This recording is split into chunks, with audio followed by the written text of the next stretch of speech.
一大早我就去市场买了一些水果，这里有哈密瓜、番石榴、油桃、芒果、李子、黄冠梨。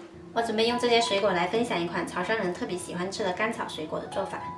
先把这个不需要去皮的水果用淀粉和盐给它清洗干净。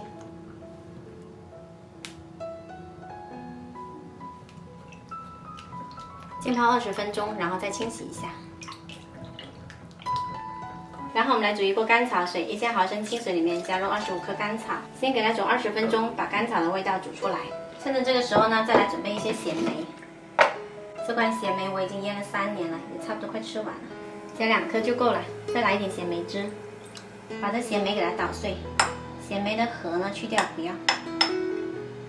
这个酸甜度呢根据个人喜欢，如果喜欢吃酸的可以放多一些。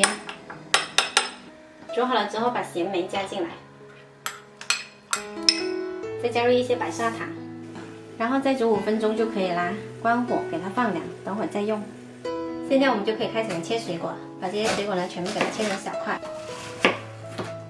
水果块的大小呢按照自己的喜欢去切，切大块切小块都可以。哈密瓜的皮呢是需要去掉的，李子是不需要切的，稍微敲裂就可以。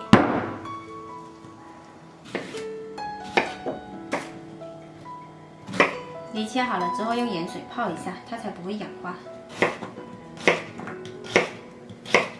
所有水果切好了码在一起，然后再撒上一些南姜粉。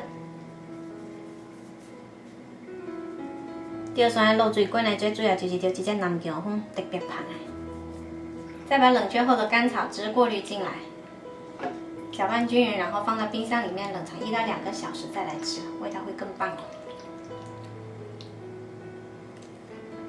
甘草水滚做好，大家慢慢来，酸酸甜甜是铁好食啊！酸酸甜甜特别好吃，赶紧趁着夏天做起来吧！